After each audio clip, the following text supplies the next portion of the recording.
¿Cómo?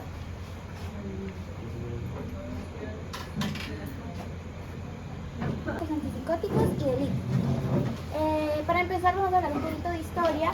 En la década de 1950, ese señor Arvid Carlsson descubrió a partir de la síntesis de la clorpromazina y el haloperidol, que son los antipsicóticos más antiguos que tenemos y que conocemos, que se descubrió el efecto antagonismo de los receptores D2 o de los receptores dopaminérgicos. Posteriormente se sintetizaron nuevos compuestos llamados neurolépticos. Estos compuestos neurolépticos son los mismos antipsicóticos típicos. Y luego se descubrieron la clozapina, que antagoniza tanto receptores 5-HT2A y receptores, y tiene menor afinidad por receptores D2, que estos ya vendrían a ser los antipsicóticos atípicos, y aparecen estos y aparecen más antipsicóticos atípicos. Como unas generalidades tenemos que la psicosis, que va a ser el principal el objetivo del tratamiento de los con antipsicóticos, va a ser que se va a caracterizar por pérdida del sentido de la realidad, disminución de capacidad de procesar información ilógica. Buenos días, qué pena, disculpe, ¿tiene pupitres disponibles? Realizar por deterioro del juicio, alucinaciones, delirios, vamos a tener agitación severa, agresividad y entre otras características de la psicosis. Esto es importante porque los antipsicóticos hacen parte de los psicofármacos, aunque tenemos en los psicofármacos antidepresivos, ansiolíticos, tenemos antipsicóticos, es muy poco común que se usen estos combinados, y si se llega a hacer, sería en casos especiales. Ya luego hablamos de esquizofrenia. En la esquizofrenia generalmente se habla de síntomas positivos y síntomas negativos cuando hablamos de antipsicóticos, pero investigué un poquito y es esencialmente para esquizofrenia que se debe utilizar, aunque se pueden aplicar para otras patologías o enfermedades mentales.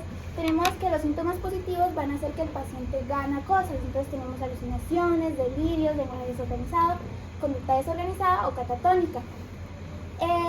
Los síntomas positivos van a ser los que van a tener mejor respuesta a los antipsicóticos típicos y atípicos, y en cambio los síntomas negativos van a hacer que el paciente pierda una cosa. Vamos a tener abulia, vamos a tener aprimimiento de la personalidad, la persona no va a tener ganas de hacer nada, va a tener una depresión muy severa, y estos síntomas negativos no son muy utilizados porque se pueden confundir con una depresión grave o con alguna otra patología que no esté directamente relacionada con esquizofrenia. Entonces no son tan específicos. Y los síntomas negativos no responden a antipsicóticos. Luego, cuando hablamos del mecanismo de acción de los antipsicóticos, es importante entender que existen antipsicóticos típicos y atípicos. Como existen estas dos clasificaciones, tenemos que los típicos van a tener un mecanismo de acción y los atípicos van a tener otro mecanismo de acción. Cuando hablamos del mecanismo de acción de los antipsicóticos típicos, vamos a tener que es un antagonismo de los receptores de dopamina 2, o sea, es un antagonismo puro. Bloquea los receptores de dopamina 2 en las vías ya sea mesocortical, mesolímbica, nigrostriada o tuberofundibular. Debido a esto, tenemos que, por ejemplo, la vía nigrostriada, que esto es muy importante porque si se bloquean los receptores D2 en esa vía, se van a encontrar que vamos a tener algunos eventos adversos que ya sean relacionados con síndrome neuroléptico maligno o con efectos adversos extrapiramidales que van a ser motores. Y ya luego tenemos la otra que es importante, la tuberosidad fundibular, que la tuberosidad fundibular va a estar muy relacionada con hormonas, especialmente la prolactina. Lo que hace la dopamina generalmente es inhibir la producción de prolactina, y cuando inhibimos el receptor de dopamina D2, lo que hacemos es que esta dopamina pierde su especificidad y deja de inhibir la prolactina. Y nos causa otros eventos adversos, efectos adversos como hiperprolactinemia, galactorrea, amenorrea, sobre todo afecta sexualmente al paciente, infecciones sexuales. Ya en el mecanismo 2, aquí tenemos, no sé casi.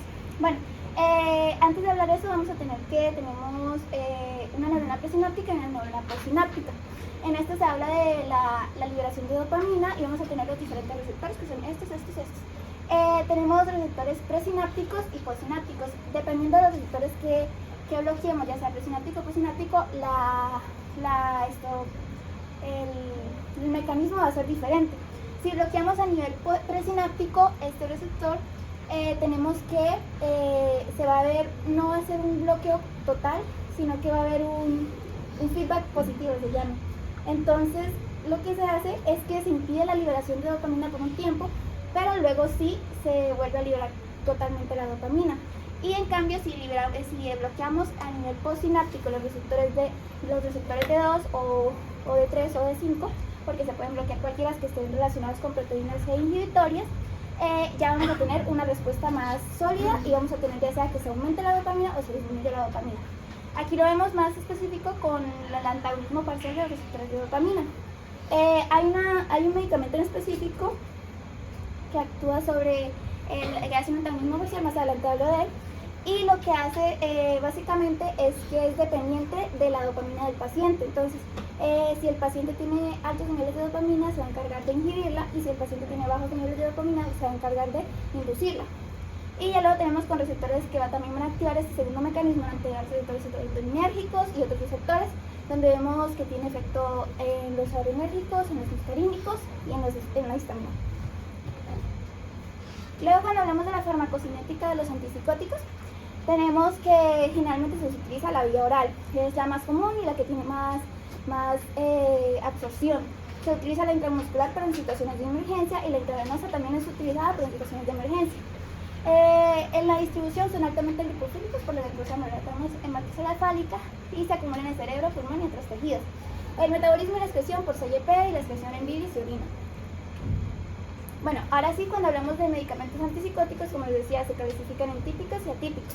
Aquí es importante recalcar que los típicos son los que mayormente van a presentar eventos extrapiramidales. Esto no quiere decir que los atípicos no vayan a presentar eventos extrapiramidales, pero la mayor incidencia es con antipsicóticos típicos. Entre los típicos vamos a tener una subclasificación, no la mencioné porque solo tenemos en Colombia los de alta potencia y no tenemos de baja potencia. Entonces tenemos los de alta potencia, que son el haloperidol y la sulfenacina, creo. Y estos de alta potencia lo que van a hacer es que van a hacer un bloqueo mayor y van a tener un mayor riesgo de eventos extrapiramidales porque bloquean mayormente los receptores D2 y los bloquean con más fuerza.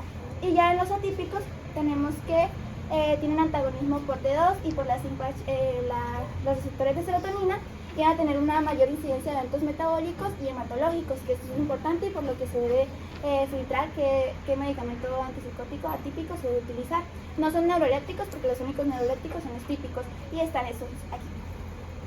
Ahora, cuando hablamos de medicamentos típicos, estos ambos son de alta potencia, haloperidol y la trifluoperacina.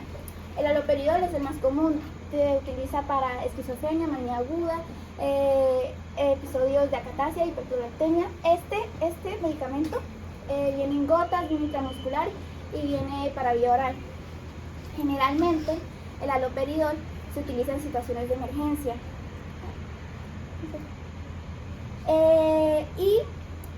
El haloperidol tiene una contraindicación específica, que es que altera el electrocardiograma del paciente. Entonces, se le está dando a un paciente haloperidol oral, se le debe estar... Sí, bueno, algunos. Entonces, con esto piden sí o sí electrocardiograma de seguimiento para ver cómo evoluciona el paciente. Y luego tenemos la trifluoperacina, que también se utiliza...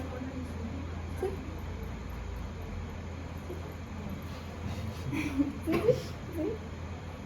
La trifluoperacina, que va a causar como efecto adverso acaticia, hiperprolactinemia, sedación, aumento de peso y hipotensión.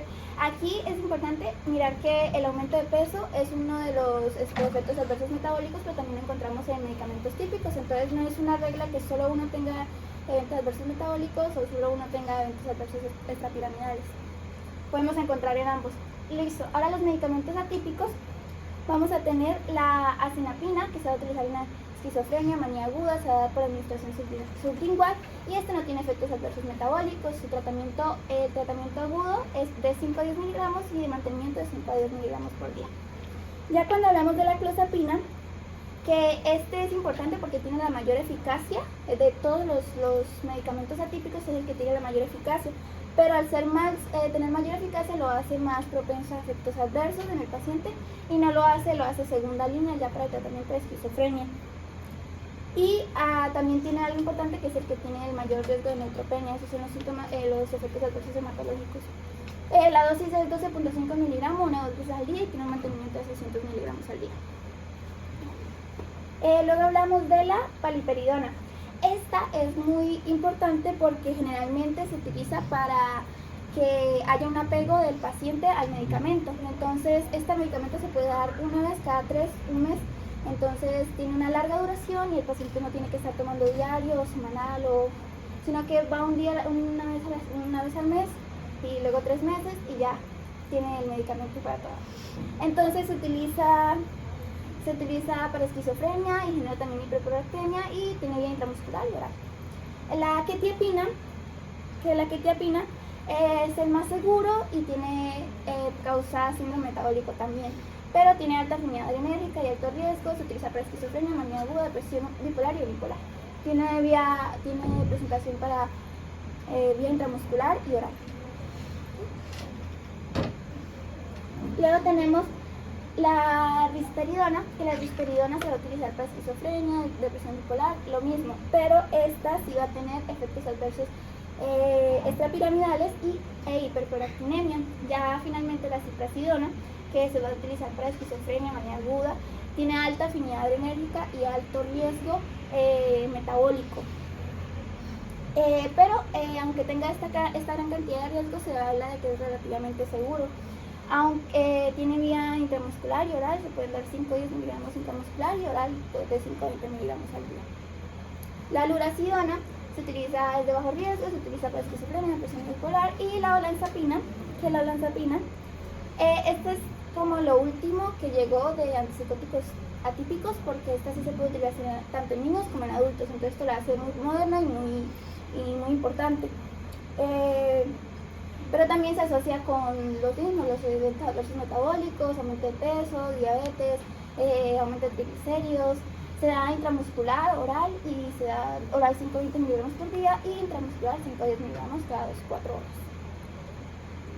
El aripiprazol es un agonista. Este es muy importante porque este es de los pocos que tiene un agonismo parcial por D2 y tiene un agonismo parcial por un receptor de serotonina. Se utiliza para esquizofrenia, manía aguda y tiene un bajo riesgo de efectos adversos metabólicos. La amisulpirida se utiliza esquizofrenia, depresión bipolar, tiene muy pocos efectos metabólicos y tiene mayores índices de hiperprolactinemia. Tiene una dosis de 50 a 1200 miligramos al día. Listo. Ahora, cuando hablamos de los efectos adversos, de los efectos secundarios que van a tener los diferentes antipsicóticos, como les hablaba, hay unos que son específicos solo de los típicos y otros que son específicos de los atípicos. Empezando por los específicos de los típicos, tenemos los síntomas neurológicos y extrapiramidales. Entre ellos no se excluyen, pero es más común encontrar en los típicos. Tenemos distonía aguda y tardía. Entre la distonía aguda y tardía sí podemos ver que el paciente se le pega la lengua, entonces no tiene ningún movimiento en la lengua. Ese es un caso común. Y tardía ya sería que después de la administración del medicamento sufra alguno de estos efectos. El parkinsonismo, que va a estar caracterizado por temblor, fallo en el movimiento y convulsiones, porque aumenta el umbral de convulsiones del paciente. En el síndrome neuroléptico maligno, ya más adelante lo explico, que este es el caso más grave de un evento extrapiramidal en el paciente. Ya hablamos de la hiperprolactinemia, que es por un daño en la vía tuberoinfundibular de las vías dopaminérgicas, que genera galactorrea, que produce leche en la persona, que sea hombre o mujer, amenorrea, disfunción sexual, infertilidad y ginecomastia. Tenemos cardiovasculares porque generalmente los antipsicóticos tocan también los receptores adrenérgicos y pueden causar hipotensión, por hipotensión ortostática específicamente, que es cuando la adrenalina no cambia correctamente la tensión arterial cuando estás sentado o cuando te paras. Y depresión cardíaca y arritmias, que están relacionadas con el haloperidol. Anticolinérgicos, pues como sabemos, también tocan los receptores muscarínicos, van a causar visión borrosa, serostomía, síndrome de función urinaria y estreñimiento. Antihistamínicos, como el H1, también les va a tocar y van a causar sedación y aumento de peso. Luego tenemos metabólicos, vamos a tener que los metabólicos van a causar aumento de peso, dislipidemia, aumento de triglicéridos, diabetes mellitus tipo 2, también la gente también genera resistencia a la insulina y aquí no lo mencioné, pero Los hematológicos van a estar directamente relacionados, que son los hematológicos, como sabemos, están directamente relacionados con antipsicóticos atípicos. Vamos a tener neutropenia, anemia y trombocitopenia como efectos secundarios hematológicos. Ya las reacciones adversas a medicamentos generalmente son lo que esto aumente estos efectos secundarios. Entonces vamos a tener antihipertensivos, agonistas adrenérgicos, vamos a tener sedantes, anticolinérgicos, medicamentos para el Parkinson porque aumenta la dopamina, antiarrítmicos, y el litio porque puede exacerbar el síndrome neuroléptico en el paciente. Listo, ahora cuando hablamos del principal efecto adverso extrapiramidal que podemos encontrar en un paciente, vamos a tener el síndrome neuroléptico maligno. Este síndrome se da porque hay un bloqueo excesivo de los receptores D2 en la persona. Entonces se genera esta tetrada, que es para diagnosticar que si es un síndrome neuroléptico maligno. Tenemos hipertermia, que va a ser una fiebre alta, que va a estar entre los 38, puede superar los 38-40 grados centígrados, una rigidez muscular intensa, que esta rigidez muscular intensa se llama rigidez en tubo de plomo, alteración en el estado mental y disfunción autonómica, taquicardia, hipertensión, sudoración excesiva, etc. Estos son los principales para diagnosticar que si es un síndrome neuroléptico maligno, pero tenemos otros síntomas como rhabdomiólisis, orina oscura, un aumento en la CPK porque hay un daño en el músculo, y esto se soluciona con la suspensión del medicamento y se pueden administrar medicamentos como dantroleno o bromocriptina.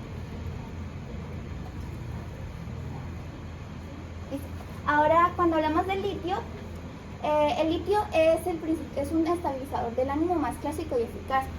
Este se utiliza principalmente para el trastorno bipolar. El litio llegó y revolucionó toda la industria con lo que se debía tratar el trastorno bipolar.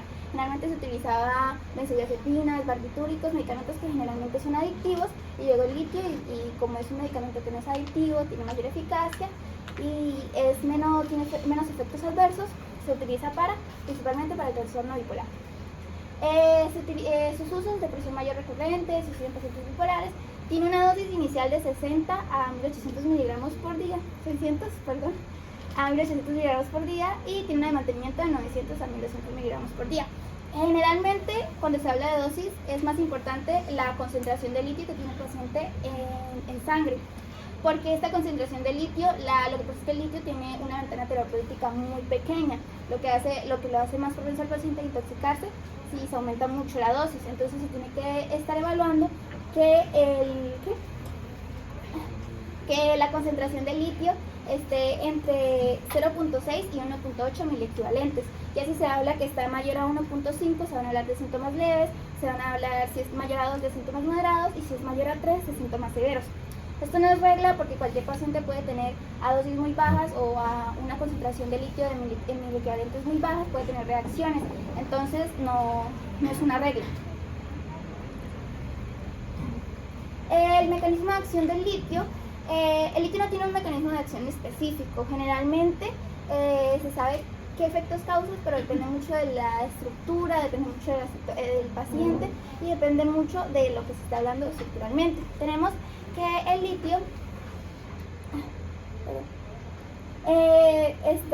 va a tener algunas hipótesis como la estructura cerebral, la modulación de la neurotransmisión y los cambios intracelulares.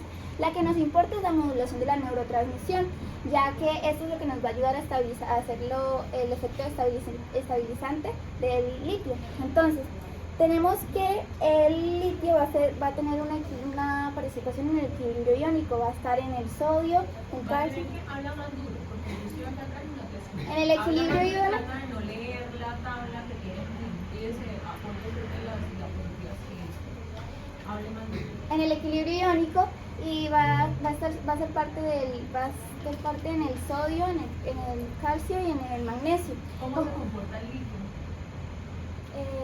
¿Es similar a qué ion? Al magnesio, ¿no? Al sodio. Pero habla de que el magnesio Es similar al sodio. Y habla del magnesio. Que el magnesio tiene una alta afinidad, y este magnesio va a ser utilizado por el NMDA para la producción del glutamato, y se aumentan los niveles de glutamato y llega el litio y hace la función y reemplaza el magnesio.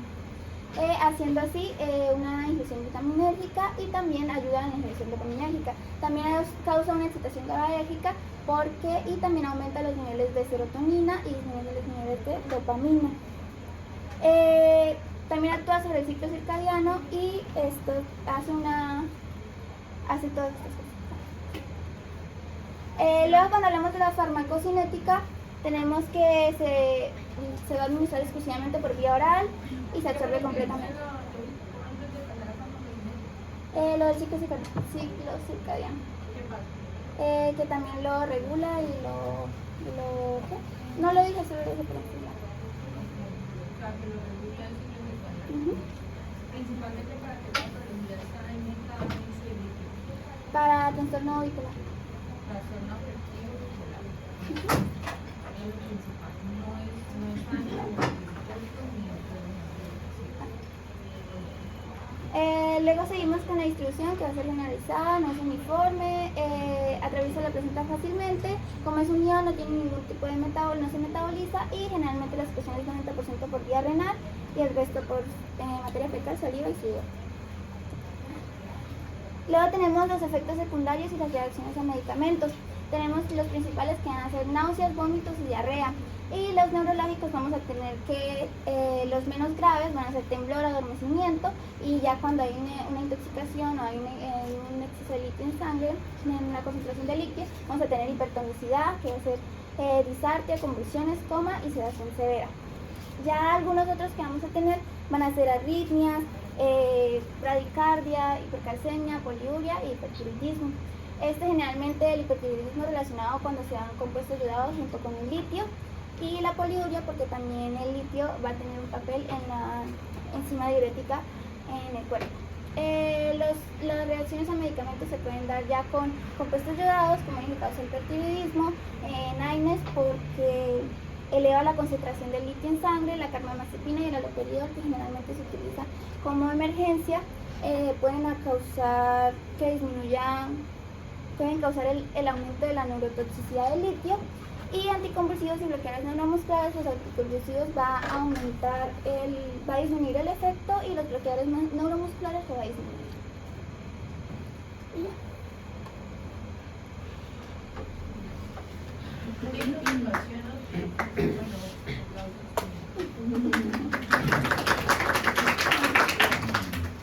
Dice muy bien, intoxicación por litio, lo que nos hablaste, sí puede llegar a causar inclusive la muerte de un paciente, si no se diagnostica y no se atiende o se trata a tiempo.